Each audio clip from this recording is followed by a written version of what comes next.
The Second War had ended, and with the Horde leaderless, one would rise to claim the title of War Chief, an orc that would bring devastation to his homeworld, an orc named Ner'zhul.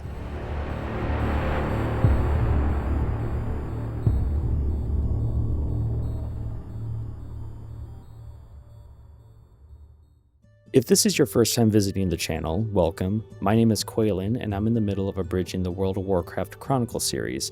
That means I'm taking the lore contained within the books and condensing it even more than it already is. I'm not diving into the deep details, just sticking to what's written in the books. So apart from what you read in the title of the video, I'll be sharing other bits of information alongside the main topic of focus. Currently, we're on Volume 2. But if you want to start from the beginning, then I suggest clicking the link in the tab up above or in the description down below. That will lead you to a video that contains all 10 episodes covering the lore in Volume 1. But if you're already caught up with the story, then let's continue our journey into the Tales of Azeroth.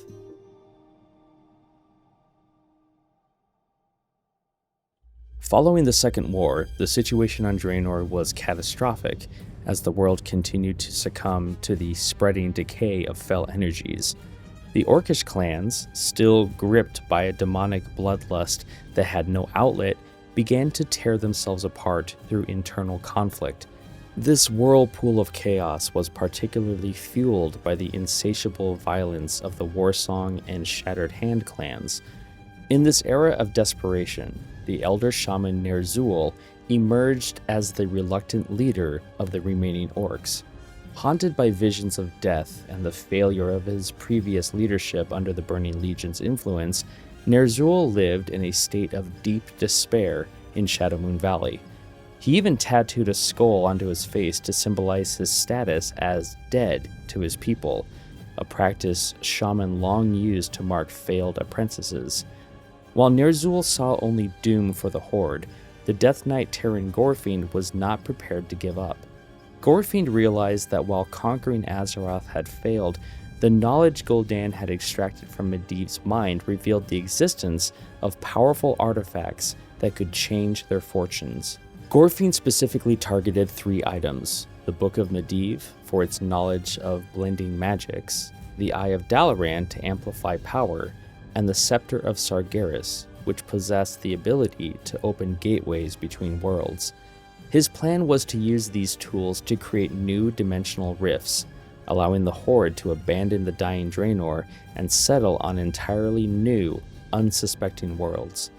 Gorefiend and his Death Knights cared only for themselves, and desired a new world to assert sole dominion over, but they knew they needed the Horde's help to escape.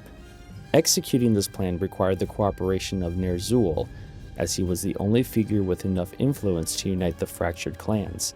Initially, Ner'zhul was vehemently resistant, distrusting Gorefiend due to his past as an ally of the treacherous Gul'dan, and questioning how a few relics could save the orcs.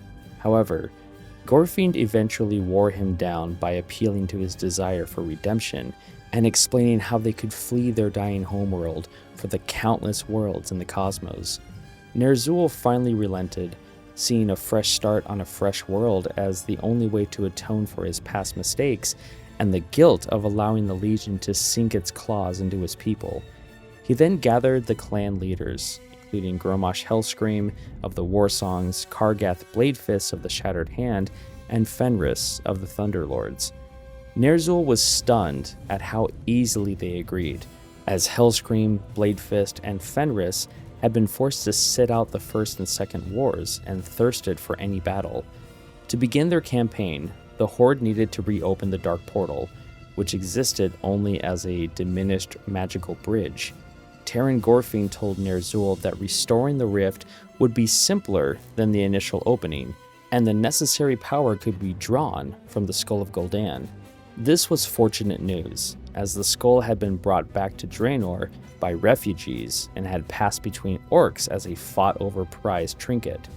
After claiming the skull, Ner'zhul and the Death Knights began their great convocation to reconstruct the Dark Portal. Ner'zhul could only hope that the Alliance would be unprepared for what was coming. During the final months of the Second War, Garona wandered Azeroth while struggling to reclaim her mind from the lingering mental chains of the Shadow Council. Despite the Dark Presence trying to bend her thoughts, she eventually gained enough control to seek out the only person she still trusted, Khadgar. Infiltrating Netherguard Keep under the cover of darkness, she reunited with the mage and confessed her actions during the war, including the assassination of King Lane. Khadgar was able to sense the mangled remnants of Gul'dan's spellwork within her, which confirmed a troubling reality. Since the enchantments remained potent, at least one member of the Shadow Council was still alive on Azeroth and maintaining control over Gul'dan's former puppets. Over the following months, Khadgar met with Garona in secret outside the keep to systematically unravel the Shadow Council's hold on her psyche. His efforts were successful, granting Garona true freedom for the first time in her life. In a show of gratitude, she pledged to help Khadgar hunt down the remaining Shadow Council members on Azeroth. Khadgar, who had grown increasingly concerned by strange energies radiating from the nearby rift, accepted her offer and asked her to remain hidden in the area as his scout, while he investigated the possibility that forces on Draenor were attempting to expand the gateway between worlds. Before long, Khadgar sent a message to many of the Alliance's leaders, asking them to meet in Netherguard Keep at once, despite the reluctance and focus on rebuilding after the recently ended Second War. Once the leaders arrived at the keep, they understood Khadgar's urgency after seeing the devastating effects of the Fel energies, which had turned the southern half of the Black Morass into a wasteland the garrison called the Blasted Lands. The northern portion of the Black Morass, which was still teeming with life, had been renamed the Swamp of Sorrows in honor of those who died in the Second War. The site of the Blasted Lands served as a sobering reminder of the dark forces the Alliance had stopped and what they might be forced to face again. The truly bad news came when Khadgar informed the leaders of unmistakable surges of Fel magic where the Dark Portal had once stood, leading him to fear the orcs were attempting to expand the rift to pass through it. Despite being war-weary, the gathered leaders agreed to give Khadgar their full support, having no intention of allowing the Horde to gain another foothold on Azeroth. Turalyon, who was in the midst of helping Stormwind rebuild, began coordinating the military effort and tasked the prominent veteran Daneth Trollbane with leading a small army to the Blasted Lands. In the meantime, Turalyon planned to rally the rest of the Alliance forces for a march to the south to meet the potential threat. Unfortunately, the preparations were almost too late, as the Horde's invasion of the world was already underway. Before we continue, I'd like to mention that if you're enjoying this content, make sure to like this video and subscribe to the channel. Also, if you feel inclined to support the work that I'm doing, you can check out my membership options here on YouTube or on Patreon. I'm really grateful for all of those who have supported this massive project that I've been working on for quite some time now, and I do offer early access to all those people who have signed up. So if you're interested, check out the links down below, and let's get back to the story. Just a few weeks after Khadgar's initial warning, Ner'zhul successfully used the energies of the Skull of Gul'dan to expand the rift between Draenor and Azeroth. Grommash Hellscream immediately led the vanguard of the invasion, including the Warsong, Shattered Hand, Thunderlord, and Laughing Skull clans, into the Blasted Lands alongside Terran Gorefiend and his Death Knights. Upon arrival, they began constructing a physical frame to stabilize the Dark Portal so it could remain open without a constant magical drain. They also reunited with Kil'jaeden Deadeye and the Bleeding Hollow clan, who had survived in the Blasted Lands since the end of the previous war. After Kil'jaeden provided vital intelligence on the state of Azeroth, Gorefiend sent the weary clan back to Draenor to rest, just as Daneth Trollbane's small army arrived to contest the site. The ensuing battle was a brutal, close-quarters slaughter that Daneth's outnumbered forces could not win, leaving him as the sole survivor to retreat back to Netherguard Keep. While Daneth believed he could contain the orcs within the region until Alliance reinforcements arrived, he was unaware that conquest was not the Horde's primary goal this time. The Orcish soldiers maintained the appearance of preparing for a full-scale invasion as a diversion, while Gorefiend, Chieftain Fenris, and a specialized hunting party of Death Knights slipped away unnoticed to search for the powerful artifacts. Although the Alliance military failed to guess their true purpose, Garona was not deceived and began tracking the party to discover what they were seeking. After the Second War, Deathwing remained in hiding, reflecting on a landscape where the Red Dragonflight and Alexstrasza remained enslaved by the Dragonmaw clan, while the other aspects stayed paralyzed by fear of the Demon Soul. As the rift to Draenor began to expand, the Black aspect quickly deduced that the Horde's renewed presence was a mere feint rather than a true conquest. Intrigued by this shift in strategy, he decided to intervene in mortal politics once again to manipulate the Alliance's response. He assumed the human guise of Lord Daval Prestor, posing as a charming and pragmatic cousin to the royalty of the traitorous kingdom of Alterac, and traveled to Lordaeron to insert himself into the heated debates regarding the nation's future. Operating as Lord Prestor, Deathwing gained the trust of King Tyrannus and the other human leaders, who found his selfless interest in the Alliance's stability refreshing. He subtly pressured the Alliance to establish martial law in Alterac, a move designed to fracture their military focus and weaken their ability to respond effectively to the Horde's activities in the south. This political maneuvering was not merely for chaos, it was a calculated distraction. Deathwing recognized that any attempt to openly rebuild the Black Dragonflight on Azeroth would be immediately thwarted by the Alliance or the other dragon aspects, necessitating a more secluded base of operations for his ultimate endgame. Deathwing eventually concluded that the solution to his flight's restoration lay beyond Azeroth, on the Orcish homeworld of Draenor. He reasoned that the other dragonflights would be unable to threaten him there, and the blighted state of the world was of little consequences since dragons did not depend on the land in the same way as mortal races. With this new objective in mind, he sought to re-establish contact with the Horde to facilitate his move.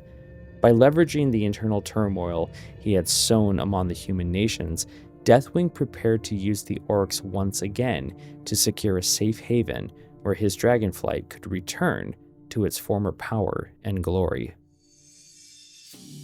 As battle engulfed the Blasted Lands, Terran Gorefiend led a covert hunting party north to begin his search for the three artifacts.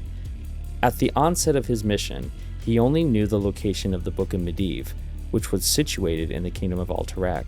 To expedite the long journey, Gorefiend traveled to Blackrock Spire to seek the assistance of Blackhand's sons, Dalrend and Maim, hoping to gain access to the Red Dragons controlled by their allies in the Dragonmaw clan. However, the meeting was a failure. Dalrand had declared himself the war chief of a true horde and mocked Ner'zhul as a coward, refusing to provide any aid to Gorefiend's cause. Just as the mission seemed stalled, Gorefiend was approached by Deathwing, who offered an alliance that would change the course of the hunt. Deathwing provided his own black dragons to transport the Horde's raiding parties in exchange for the Horde transporting precious items back to Draenor. As a gesture of good faith, the dragon also revealed the exact locations of the other two relics, the Eye of Dalaran within the city of Dalaran, and the Scepter of Sargeras deep within the tomb of Sargeras. With no other viable options, Gorefiend accepted the deal and split his forces into three distinct groups to retrieve all the artifacts simultaneously using the Black Dragonflight as transport. Gorefiend personally led the raid on Alterac to claim the Book of Medivh, anticipating heavy resistance due to the martial law Deathwing had previously encouraged. However, the Alliance occupation forces were completely unprepared for an aerial assault by dragons and the unholy power of Death Knights, leading many soldiers to flee in terror. Inside the castle, Gorefiend encountered King Perinold, whose sanity had been intentionally eroded by Deathwing to ensure the dragon's Lord Prestor persona remained unchallenged in Lordaeron.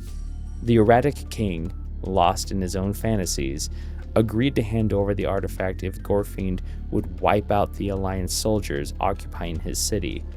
Amused by the Mad King's requests, Gorfind secured the Book of Medivh and fulfilled his end of the bargain by unleashing the Black Dragons upon the local garrison. The Alliance soldiers stood no chance against the relentless onslaught from the skies, and the entire force was eradicated. With the Book of Medivh in his possession and the city in ruins, Gorfind and his followers made a swift retreat. The resulting chaos in Alterac served Gorfind's purposes perfectly, further dividing the attention of the human kingdoms and buying the Horde precious time to secure the remaining instruments of power.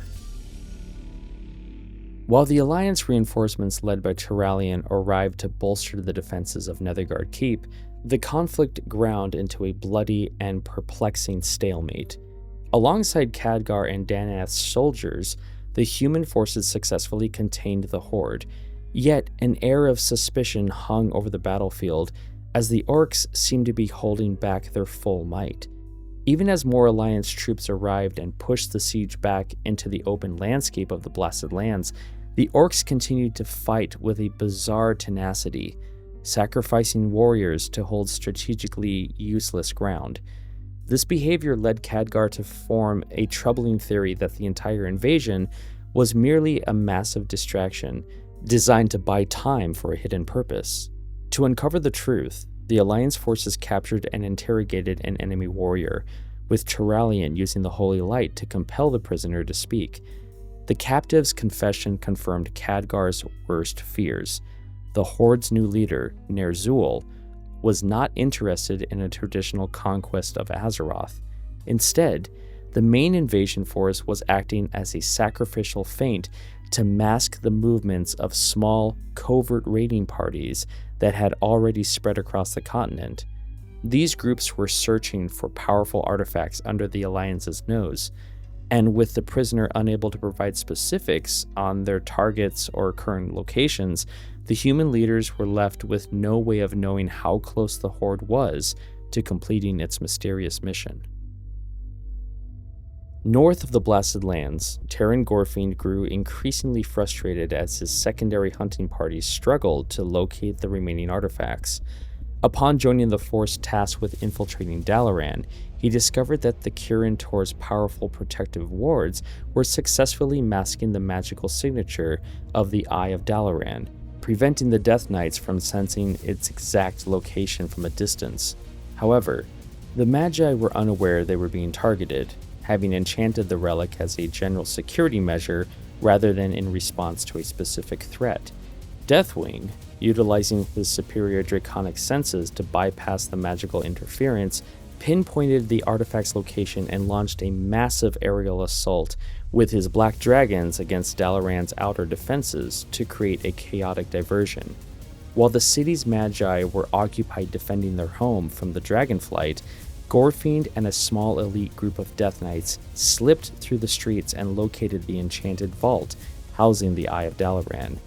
Gorfind's violent shattering of the containment wards alerted Archmage Antonidas, one of the Kirin Tor's most formidable leaders, who rushed to the vault with a detachment of Magi to intercept the thieves.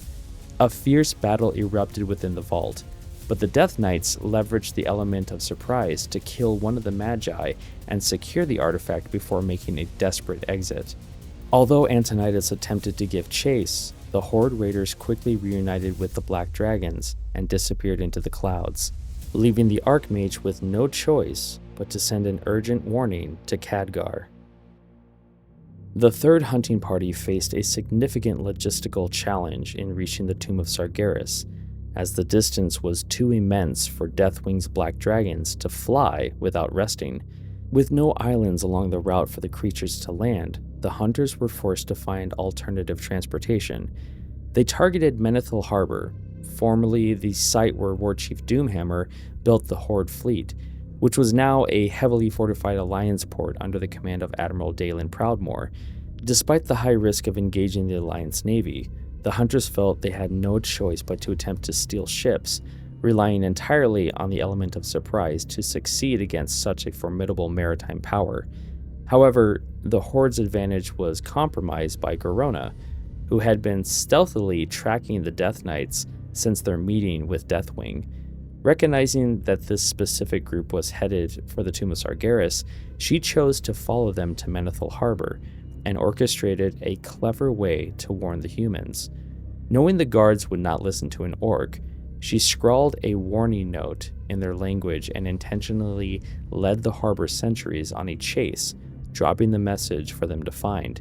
This warning ensured that when the Black Dragons finally attacked a few hours later, the Alliance was not caught entirely off guard, leading to a bloody confrontation that hindered the Horde's efforts. The hunting party only managed to seize a few small, slow vessels that were ill-suited for the open ocean, making their subsequent voyage to the tomb slow and miserable. Upon arriving at the Tomb of Sargeras, they were forced to fight through the same swarms of demons that had famously slaughtered Gul'dan, resulting in heavy casualties for the orcs and Death Knights. Despite these losses, they successfully retrieved the Scepter of Sargeras, a powerful artifact capable of tearing the fabric of reality. With the prize in hand, the few remaining members of the party began the arduous journey back to the Eastern Kingdoms to reunite with the rest of Ner'zhul's forces. When the hunters finally returned to the Dark Portal to meet Gorefiend, they found Deathwing waiting with his precious cargo, massive enchanted carts that were shielded from both sight and magic. Although Gorefiend cared little for the contents of the heavy containers, Deathwing was satisfied, as the carts actually held a massive clutch of black dragon eggs. The plan was for the Horde to transport these eggs to the safety of Draenor, where Deathwing intended to personally oversee the rebirth of the Black Dragonflight, far from the interference of the other aspects. With all three artifacts secured, and the deal with the dragon complete, the Death Knights prepared to cross back through the rift to their dying homeworld.